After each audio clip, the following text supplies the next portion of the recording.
Hey everyone, welcome back to Todos Santos. Today we are finally getting started on the city's cargo port. Now I'm going to be taking inspiration for this build from one of the industrial areas in San Juan, and I'll show you that inspiration in a minute, but before we get to that I just wanted to add my own little touch to the area we're going to be working on by snaking this river right behind the freeway that we made last episode. And it's just going to serve to break up this area a little bit and keep it from getting too monotonous, and it also presents a little bit of a detailing opportunity here. So I'm drawing this giant canal here underneath so that we can actually have some of the water running through underneath the port area we're going to build and connecting up with the more natural looking river that I just made. So I just thought this was kind of a cool little detail to add, and it is partly based off the real port, which again I'm going to show you in a second here. But I did change the placement quite a bit just to make it a little bit different and a little bit more unique to Todos Santos. Because as usual, this isn't going to be a recreation or anything, although it is going to have the general look of the port of San Juan, at least the portion of the port that we're going to be using as inspiration. But I did want this build to be its own thing, to have its own unique character, and I think this river does a pretty good job at kind of being a signature for this area. Now, it's always kind of hard to work with water in this game, so in order to define the river and just make it a little skinnier than the game wants to allow you to make it, I just use these trees and kind of push them up as close to each other as much as I can, just to make it look a little bit skinnier. Also, I've realized that they probably wouldn't want to have curved bridges because bridges are expensive, and if you make it curved, it has to be a longer bridge to cover the same span of water, so I just straightened out that bridge there to make it make a little bit more sense. And one final detail before we can get to the port itself, I wanted to, instead of just having this be an artificial wharf here, I wanted to have it be green and forested, which I think just adds a nice little bit of interest to the silhouette of the port.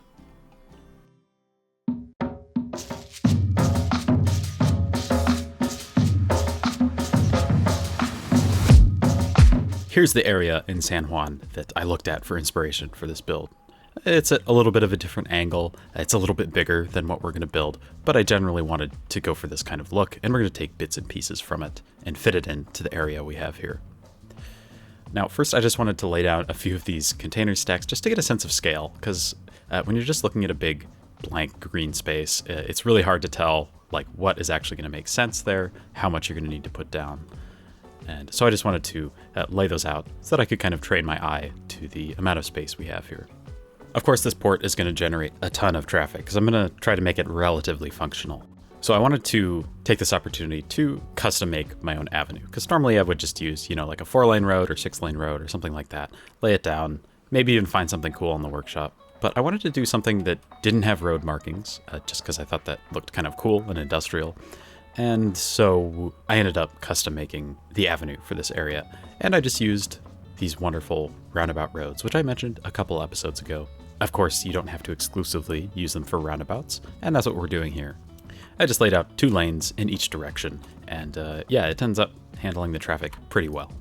I have a couple slip lanes here to connect up with the perpendicular avenue that attaches to the spooey that we made last episode. Pretty busy intersection. Like I said, there is a ton of traffic that goes through here. But yeah, it works well enough, I think.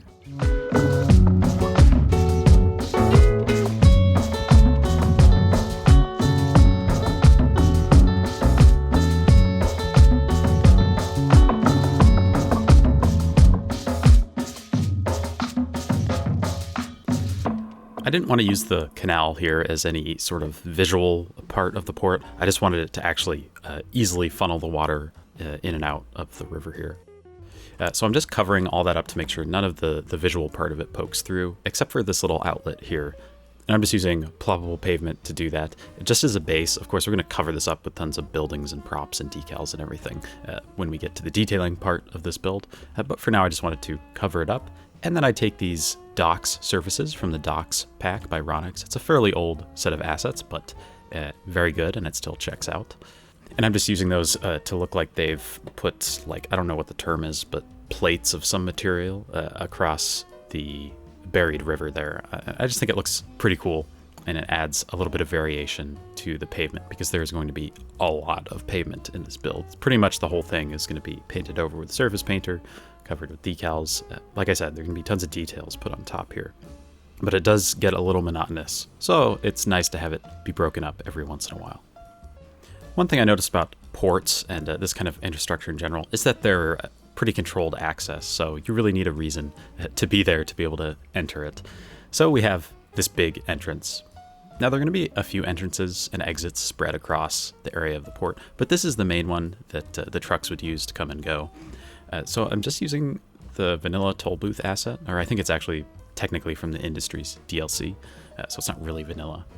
And I just thought that was cool because it comes pre-built with a function where the trucks have to stop when they go through it. So instead of having to custom make one like I did all the way back in my very first series, Northrum Creek, when I made a functional international border crossing, instead of doing that, I'm just able to use the built-in functionality of it. Of course, though, I do have to come in and add a few details just to spruce it up a little bit. And I try to keep it fairly realistic in terms of where vehicles come and go from the port, so I do restrict cars and taxis and that kind of thing from entering through the toll booth entrance, and then I restrict trucks from entering into the big parking lot, which I'm thinking is basically just parking for either visitors to this area for whatever reason, or for the employees who work in the office there. And that's something I'm going to continue to do. Sometimes it's off screen. I'll use Traffic Manager to adjust any additional entrances and exits to make sure that the right vehicles are entering and exiting in the right places. So I'm going to be honest, when I started this build, I had absolutely no idea how it was going to go. So I was kind of struggling here to figure out where to put different things. So what I tried doing was just building out this grid with these roads here, with these basic roads, and just trying to space them out so that I could have stacks of containers in between them. And I didn't really know like if that was going to be final or if it was going to work at all. But that was just my kind of starting point to figure out the different zones of the port and what was going to go where. Also, I was so excited to see this first truck drive through. It doesn't even stop at the toll booth for some reason. I think the segment on the other end of the toll booth where it's supposed to stop was too short. So I did adjust that off screen, and now they actually do stop where they're meant to stop. Anyway, over on the other end of the road, this whole area to the left of the road here is all going to be part of the port. So it kind of just terminates at another entrance here, which is kind of like a secondary main entrance, if that makes any sense. But it's not quite as detailed, and it can't handle as much volume as the main entrance. Just have these little, I'm using these utility outbuildings as like security posts or whatever. And then they have the barrier behind them that lifts up whenever you get, the okay to go in. And then I'm kind of establishing something that we're going to do over and over again in this build, which is having these chain link fence gates, which I think look really cool. And that would be like, they have the barriers there to just to let people know that they can't go through until they've checked in at the little booth there. But then there are the big chain link fences for when the port is actually closed for business, so they can shut those out and keep anyone from driving in who's not supposed to be there. I was really excited to actually have a functional port in the city. And so I put down these functional docks, just clipping them into the key so that they just work, as a functional thing, and you don't actually have to see the texture there. And they sort of work, but I found out something about the game that I honestly had no idea, which is that you can only have one cargo port in a city that actually functions. Like if you put down 10 cargo ports in 10 different parts of the city, only one of them will actually have cargo ships come in and deliver cargo or export cargo, which is kind of annoying because I already have the little mini cargo port on the other side of the bay. So what I end up doing is deleting every single functional dock that I already had in the city, cargo dock at least. I mean, we still have the passenger docks. And we just have one little functional dock that generates cargo ships that come and go, which I mean is better than not having it at all. But I just thought it would be so cool to have like several ships coming and going at the same time at the port just to make it look super busy. But the port is supposed to be like one of the main economic draws of this city in the first place, so it just kind of sucks that I can't actually have it be super busy like that. But I do have a couple of container ship buildings plopped down right next to the key there, so it does look like, there are a few ships there at any given time, but you just don't actually have them sailing around. It's possible that there's a way to fix that. If you know about that, do let me know, because I would just love to have this place be a busy hub for cargo. Well, anyway, we've pretty much got all the infrastructure down, so let's get to the actual detailing of the port.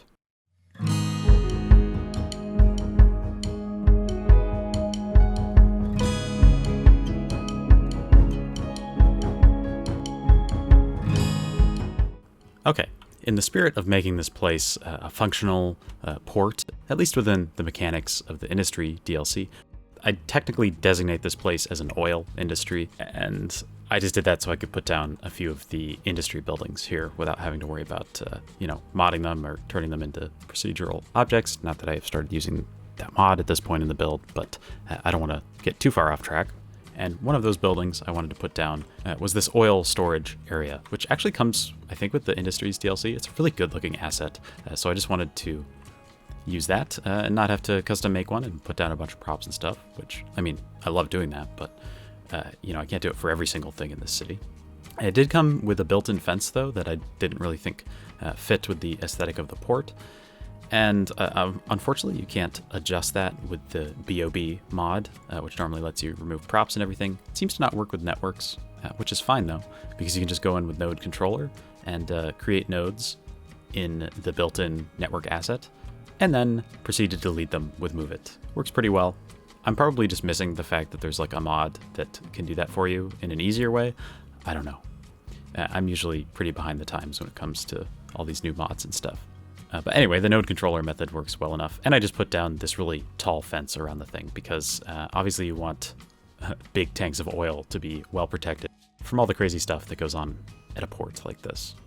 And in the real port in San Juan, there is an oil terminal like this, and it seems to have grass underneath it instead of pavement. Maybe I'm just wrong about that, I don't know, but I thought it looked kind of cool, so I put some ploppable grass down there and adjust it just a little bit so that the trucks can drive in there and stop, because I just love having these things be functional wherever possible.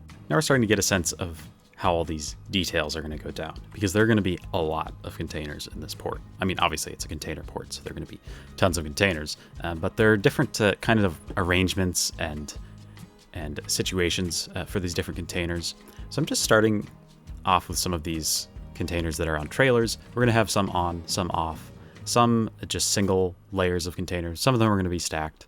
And I'm going to go over in a minute like what all that means and what I understand about how a port works and why things go where. But this was really my just first go at trying to put down some details. So I was just really doing little bits and pieces here and there to try to get a feel for how this build is going to go. So everything's going to kind of jump around a little bit at first, like put down some containers. I squared off that little area, which we're going to detail in a minute. It's kind of a unique thing within the port. And then I give up on trying to figure out what to do and just put a fence up because I figured they wouldn't exactly have security patrolling this side of the fence right near the woods here. So they just put a really tall fence so that people can't climb over it too easily.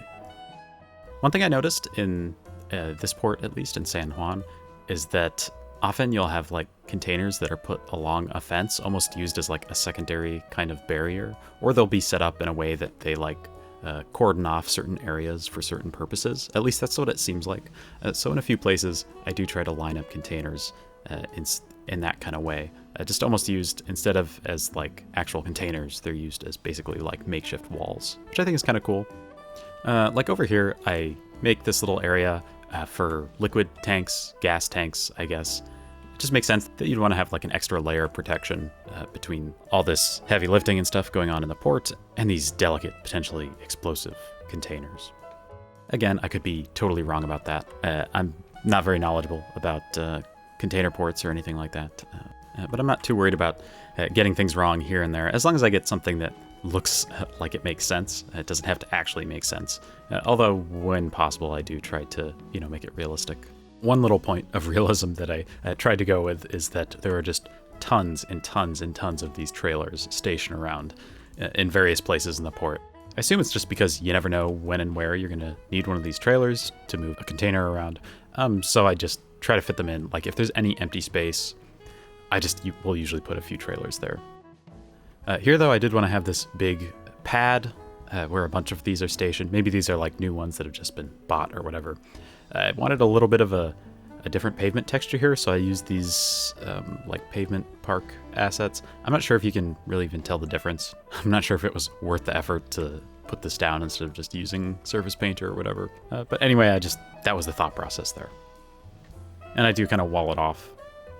Again, like the thought is that these are maybe new trailers, so you'd want to keep them nice, at least for a little while. So they're protected by that partition. And at this point, just Through the act of like kind of randomly putting containers down in all these little places, I kind of figured out that this area was sort of like the miscellaneous part of the port where they keep empty containers, empty trailers, and a few other things like the oil tanks.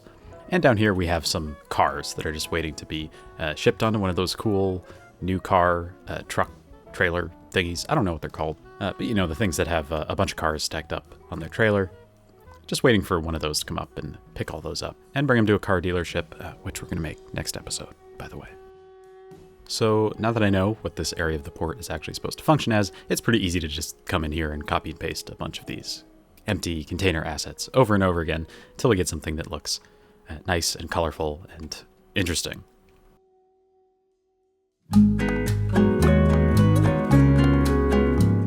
So now that we've got the basics of the infrastructure and layout of the port, and you've gotten a sample of the sorts of details we're going to be doing, I want to pull back for a moment and give you a quick overview of how I'm imagining the port would actually function and its various parts and components that we're going to be working on.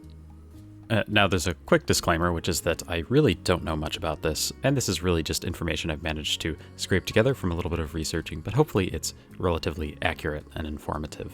But certainly let me know if I get anything wrong. So the details we've been working on are over on the eastern side of the port. Obviously it's flipped because of the direction we're facing.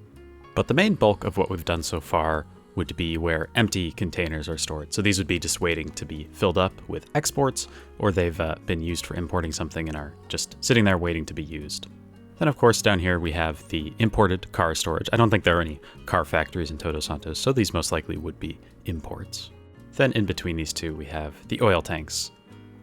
Now, as for the contents of containers, there's usually a differentiation between dry storage, which is just kind of normal goods that don't require any special care, and refrigerated storage, also called reefer. Probably not the name that I would have chosen personally, but that's what it is. Nearby we have long-term storage for dry imports. Short-term storage for dry imports, these are basically containers that are on trailers and ready to be shipped out via truck. Then there's another section over here, which is just storage for dry exports. This is going to be expanded in a couple episodes just to finish off this port area, but this graphic is just showing you the extent of what we're working on this episode. Then right along the wharf, there is just a staging area where containers are directly unloaded from the ship to be carried off to one of these other storage areas. And then the last area remaining is this little square, and this is refrigerated storage, frozen storage, also known as reefer again. And that's what we're going to be building right now. I've had these awesome Frio dock assets in my collection for quite a while, just waiting for the right place to use them. And of course, Frio means cold, so I figured this was the perfect location to use this. And they actually do a very good job of resembling the inspiration in the port of San Juan. There's a building that looks a lot like one of these. I don't know if the real life one is actually used for refrigerated storage. But I'm just going with that, and I think it's a good spot. Kind of makes sense. It's over on the end of with like all the miscellaneous stuff that just doesn't fit in with the rest of the port.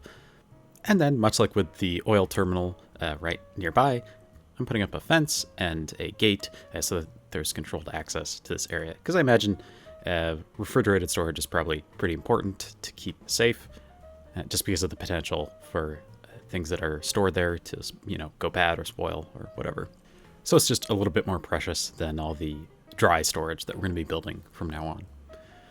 Then there's just this little extra spot here I had that was still kind of in the vicinity of the empty storage, the miscellaneous storage. So I have a stack here. Maybe these are older containers that are being stored for a longer amount of time. I have some park buildings that just collect a bunch of the container props that I have into big stacks. So I'm clipping those together. There is some Z fighting, and I believe they're terrain conforming, so you can't actually raise or lower buildings that are terrain conforming. So I just cover up any of the Z fighting with some additional props. And then there's this little area here. I imagine these are like freshly bought containers that are yet to be used, so they're all identical. And I'm just manually placing them all using Move It, which was not the best idea. More on that later. But for now, let's move on to another important piece of the port's infrastructure. So we have these highways here, which I just put these down to look like a different texture right up against the wharf here, because I thought they looked kind of nice. And they have markings on them, which you could just imagine like that's where trucks can drive if they want to, I guess. But I'm adding these rails with intersection marking tool. just these simple rail decals.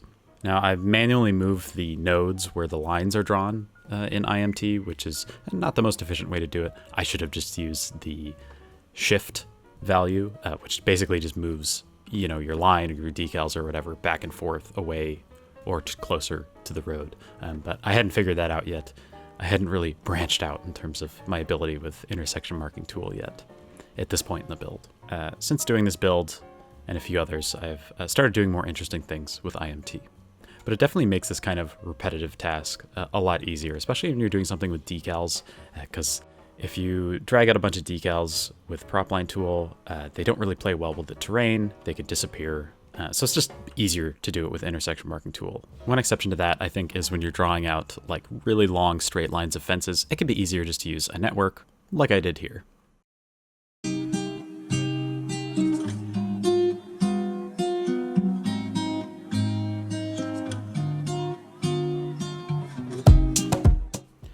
Okay, now it's time to get started on the main container stacks. And this is like what I think of when I think of a container port. I just think of like a sea of containers stacked 3 or 4 high, just all the way across the whole area. Of course, there's more to it, as I figured out when I went to actually research for this build, but this is kind of the main iconic look for a cargo port that I wanted to go for.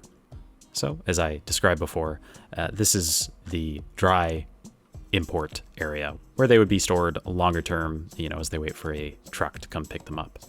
So there are just tons and tons of decals here, just so that, they can line up where all the containers go. And so I could line them up. And then I have these lanes in between that are a different material. I don't know, I'd really try to vary the big swaths of pavement a little bit and just break it up with things like this occasionally. Maybe you just have a different material requirement for something that's holding up a bunch of containers versus something that's taking actual truck traffic in and out. I don't know. That's just kind of my justification there for doing that. But I like how it looks, and I also just love using these roundabout roads. Anyway, I'm putting a bunch of these containers here because I think that Todos Santos is primarily going to be importing stuff. There's not going to be tons of agriculture or, industrial factories or that kind of thing. Although we'll have some of that stuff, of course. I think that Todos Santos has primarily like a service economy, with lots of tourism and office jobs and that kind of stuff. So there are going to be a lot more imports than there are exports. So this part's going to be pretty packed in terms of all the containers that are stacked up here. And then as we move toward the export side of things, it's going to be a little bit sparser, and I'm going to try to thin it out just so like when you look down at it from above, there's some variation in terms of the different areas, like having different densities of containers, just because I think that looks cooler, especially when you look at it from above, which we're going to be doing in the cinematics, of course. Now there's this little staging working area. I don't know, I had this little division in between. We're going to put a few different random things down there. I just figured it was kind of like in the space between where the cranes are actually working, so they'd use that for storing miscellaneous stuff and not just these containers. And then I have this big stack here. Maybe this crane has been working all day on unloading a ship, although the ship isn't actually there, of course, because of the reasons I talked about before. But yeah, so we have the working area. And again, I tried to have variation in the density of the containers here as well, just so it looks like some of these areas are being worked on. They've just been unloaded. Others are not so busy, and they unloaded their ship a while ago, and now they're just waiting for a new one to come in and deliver all these goods. And then, when it makes sense, I try to add additional props to these container stacks so it doesn't look like they're just these kind of random, weird stacks of containers on their own. Again, just going for the theme of variation. And then, of course, so they can actually make and unmake these stacks, we have some cranes. I didn't actually leave enough space between the various lanes so that each stack can get its own crane, which is kind of a big oversight, but at this point I was a little bit too far in to change that, so I'm just pretending that that problem doesn't exist.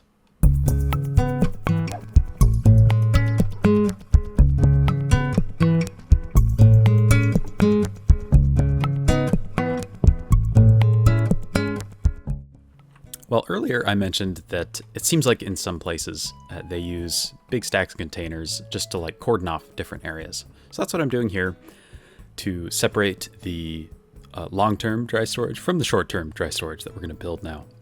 Now I'll talk about really quickly the problem I had with stacking these containers with Move It.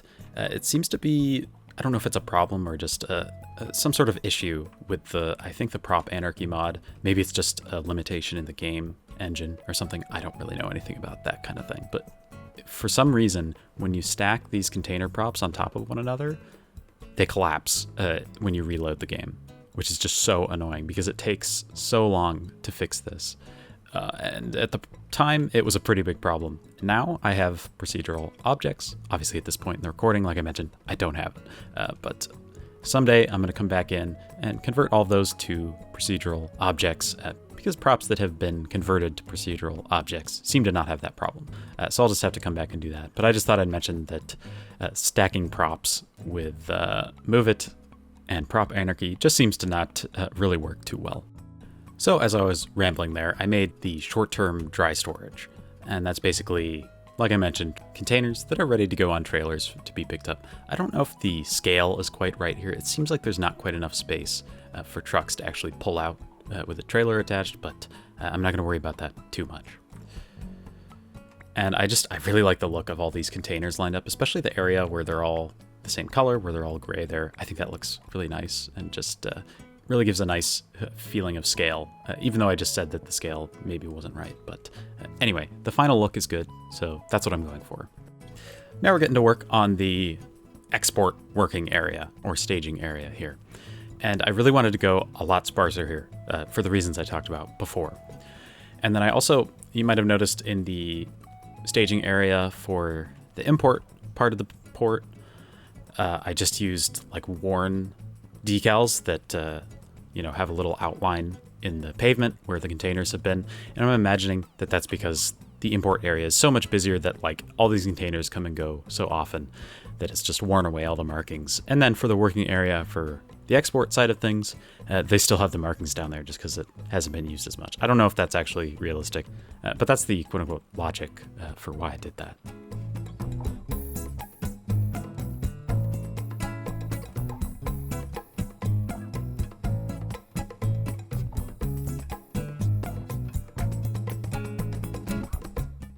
I'd waited to do the details on this main entrance here just because I was unsure how the rest of the port was going to fit into it. I didn't like, there are some like baked in railings on this asset and they're not like networks that you can access with Move It or Node Controller like I did before with the oil terminal. So I just covered them up with this Jersey barrier network because I just think it looks a little bit better and a little bit more fitting. But yeah, that's kind of annoying that that's baked in, but I'll just have to deal with it. And now we're moving over to the avenue side of the entry, putting down some weeds here in this unmaintained little patch of concrete that's dilapidated. But I love the way this plain roundabout road looks. I just think it just gives such a nice texture and it blends together really nicely when you do weird things with Node Controller. I just love how it looks. But this entrance road kind of curves around a little bit. I don't know if the turns are too tight for a truck, potentially.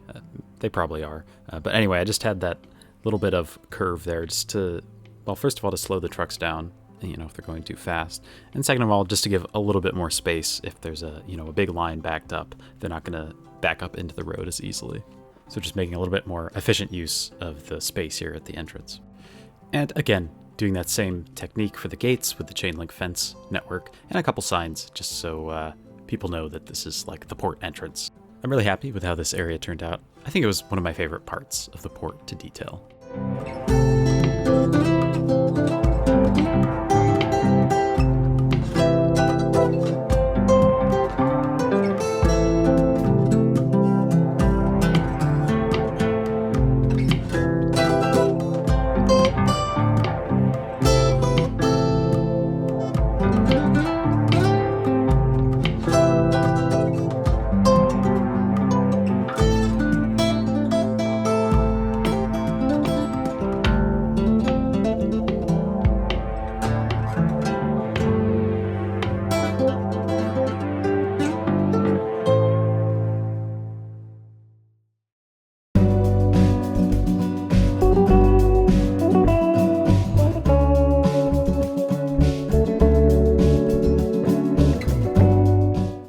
If you're anything like me, you're probably getting a little bit antsy to put down some trees this build. I've been doing a lot of pavement, concrete, asphalt, all that stuff.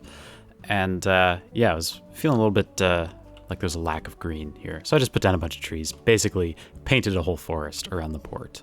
And I just love having this like dense area of trees that goes right up to the fence, right up to the edge of the port. I think that looks really cool. And it adds a nice visual contrast, I think. I also wanted to give a similar treatment to the secondary entrance and exit over here at the end of the road. So just putting down a few barriers to block off this little kind of parking turnaround area. And then also adding just a couple signs just to do with the avenue ending there.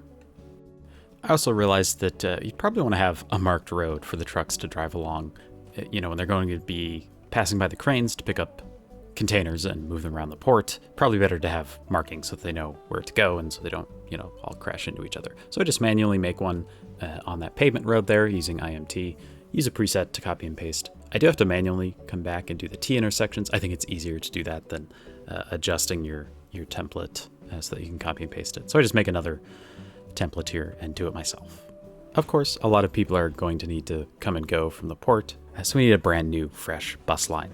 This goes east to west, turns into a fairly major east-west bus line as we progress through the series, but it starts here, hooks up with the rail lines over there and the university bus line, and goes along the freeway here, ends up along the industrial avenue, where I custom make a couple of bus stops, as usual, just using my pre-made bus stop assets. Now you might be wondering where all the pavement that I was talking about is, and everything's green and covered in grass, and it just looks weird. So I'm going to fix that now. I think the result is quite satisfying, although I did have to very quickly adjust the grass in the oil tank here, but I'm just going to let you watch this happen. Hopefully it's as satisfying to watch in this video as it was for me to do.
Okay, so we've got our pavement, we've got our trees. There is a little bit of a lack of road signs though. So we're gonna go through, go back to this secondary entrance here and just decorate it a little bit so people know what to do when they drive up here. I also take these do not enter signs and the accompanying wrong way signs and set those up here so people don't turn onto the wrong side of the road. I also took this and copied and pasted it across the entire avenue, but it was pretty boring to watch, so I'm not going to force you to sit through that. Oh, and also more trees. Always more trees.